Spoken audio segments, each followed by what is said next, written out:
kids, and even my old kids, 23 and 26. It's going to be a great day. With that being said, the only one we're going to rule out right now is Marcus. Unfortunately, he'll be done for the year, which is, it's tough because he's worked so hard, and what he's done for this football team. You're late. Man, he can pay the fine, whoever's collecting fines for him. But, it's just the way he's worked, the way he's played. He's gotten better every week. The position flexibility, as we saw, as we moved him around this year. But he's got a really bright future. So with that being said, we had a great practice yesterday. We're going to have another great one today. And then the players are going to get away this afternoon and spend Christmas with their families and everything, come back and finish the preparation, the practice week on Friday with a great practice, and go get another win at home. That's the big thing. Finish at home the right way. It was a great environment. We played our best game of the year against the Chiefs at home. So now we got to find a way to play better this week against the Saints. With that, I'll open up to you guys. Can Marcus just rest and get better, or you're at liberty to say there? Well, they're kind of, it's kind of, hopefully he can rest for a while and everything settles down, and obviously they'll reevaluate it as time goes on to see how he's feeling, and kind of just go from there. With the chance you've had to look at Femi this last week or two, what's the likelihood you would say of him or Bryce or Ollie or any of these guys? Well, just like we've been saying from the first day they got back out there, it's just with all three of those guys of if they're ready and they can be themselves, and it's the right thing to do, we'll bring them up and let them play. But if they're not really where we need them to be, we're gonna, they won't play. So it's still, it's in, honestly, with each of them, it's day to day, kind of see where we're at, push them through things. The good thing now is they're picking it up daily and doing a little more. Obviously, yesterday was a walkthrough practice. Today we'll pick up the tempo a little bit, so we'll do some more things with them, individual periods, things like that, to get them to move a little bit more. So it's truly just a day at a time and see where we're at and see where they're at. So the number one thing is any of those guys that get back, like any return to play, is you want the guys to go out there and be themselves and not worry about anything else. So they cut it loose and have success. For a while, maybe after he came off the injury, seems to have settled down now.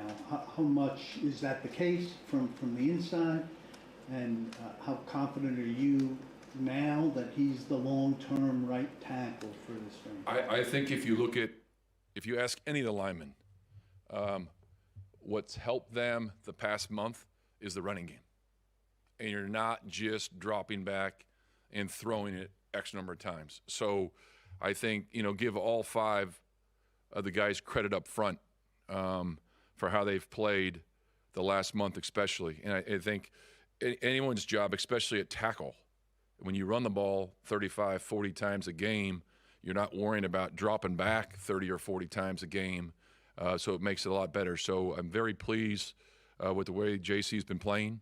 There's been, it's a tough, like I've told you guys all year long, that playing tackle in this league is tough with the guys you're playing against. So there's going to be some ups and downs, and he's had a game or two that he wishes he could have played a little better, and then there's the games he's played extremely well. So that's part of the business, especially against who he's going against. But I'm pleased with where he's at.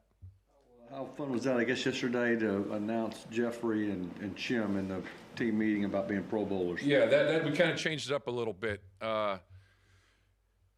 Let Rock go first and announce Jeff.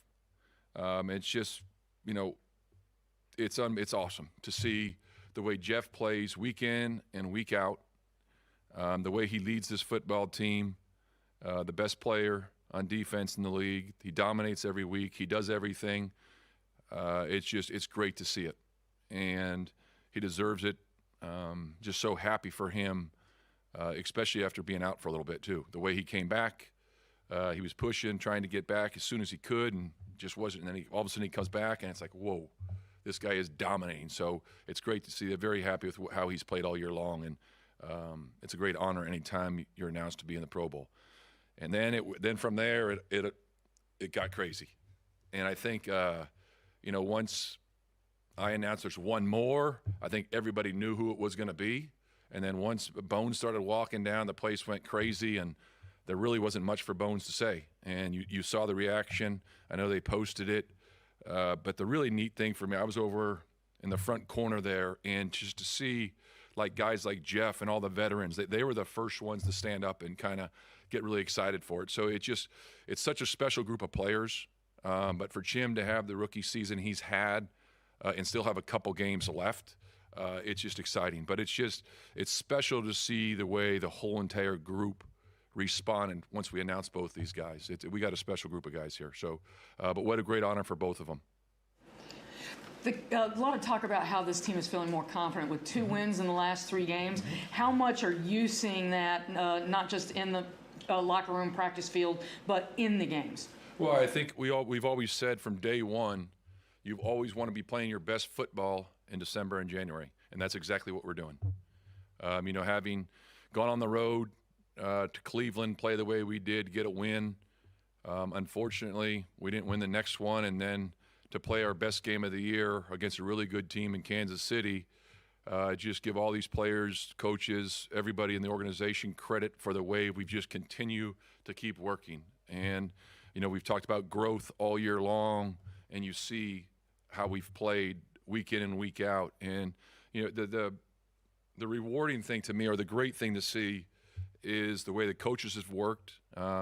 Defensively, we've played a number of guys in the secondary, and just each week, somebody goes down and then somebody else goes down. They just keep going. They keep playing. And just, James, said doesn't play last week, and James comes in, and look what James does. He leads the team in tackles, the way he played, the way he ran around. We get another block kick in the kicking game. It's complementary football, and that's what it's all about is, I mentioned last week we had 24 points in the last 2 weeks off of turnovers and then the block. So it's special to see the way the guys have played. But to be honest with you, it's not shocking at all. It was just a matter of time for us to get over that hump, win one of them, and get rolling. And that's what we've done. So they played some good football. Now the challenge is, how do you play better this week? And that's the big thing, is you want to start stacking wins up, especially at home in front of our fans for the last time of the season. But that's the big challenge, continue to get better. Talked about a special group of guys and holding together and all that. Doesn't seem to have been, maybe you could correct me, like a theme or a person or anything to rally around. What do you think's been the glue that's held this team together and has it playing its best at the end of a bad season? Well, when we first talked way back when the New England week, I talked about sticking together, and that's been one message week in and week out. Is we're playing together. We're a group. Where it's an organization. We're one, and it's great leadership on the football team. When you have the leaders that we have and the way they play, you see, you never heard Tony Pollard complain at all during the season. There was frustrations. There were certain things. He wasn't getting a ton of carries, and now look, we start running the ball, and look what he does. But he's unselfish. He just keeps working. He keeps going, and now it's paying off. And it's because of guys like him that are unselfish and just want to help the team and do whatever's asked of him, the reason we're playing the way we are now. But I think it's just, I've said it a million times, we got a great group of people from top down in this organization. It's everybody involved, everybody on the practice field. We go out there, and I've said from day one that we're going to have fun. We're going to enjoy this. It's an honor and privilege to play this game. And I'll just go back and, just watch Phillip Rivers' interviews and his press conferences, and just the appreciation, the love for the game, all those things. He's a great example. If you just look at it and see, what does it mean to play this game? Well, that's the way our guys play the game. And it's awesome to see the way they work day in and day out and what they've done and to get where we are today. And in a tough year. It has not been easy. I'm sorry, to continue on Phillip for a second, non-Titans question. For him to be an effective quarterback option at 44, nearly 5 years off, really be a better option than a lot of the guys in the league right now, what does that maybe say about the power of like a great quarterback mind to, do what he's doing? Well, I was very fortunate to be able to work with him for 4 years. He's one of the best to ever play the game. Future Hall of Famer. Now it's delayed a couple years because of what he's done. But he's one of the best. And he's one of those, when you have someone like him on your team, or anybody, any young player today that goes and watches the game, I would highly recommend you watch the TV copy, or if you get any mic'd up version, to see how he is and how he plays, and just his truly love for the game. And when you get a great one like that, it's special. And he's the game. The NFL is better with guys like him in it. And he's a special human being. He's a special person. I can't say enough good things about him. I'm just really happy for him, the way what he's done and how he's gone to try to help that organization, help Shane, who obviously we were together in San Diego with. What's been behind the Saints' resurgence? Good play. I think in all three phases, the way the defense has played, they've done a really good job. And they obviously made the quarterback change. He's been playing very efficiently, making some big plays. He gets out of the pocket. It's something you got to do, is contain him, keep him in the pocket. But Kellen's always done an outstanding job with offenses, and he's got them rolling. And it's a matter. It's very similar to us.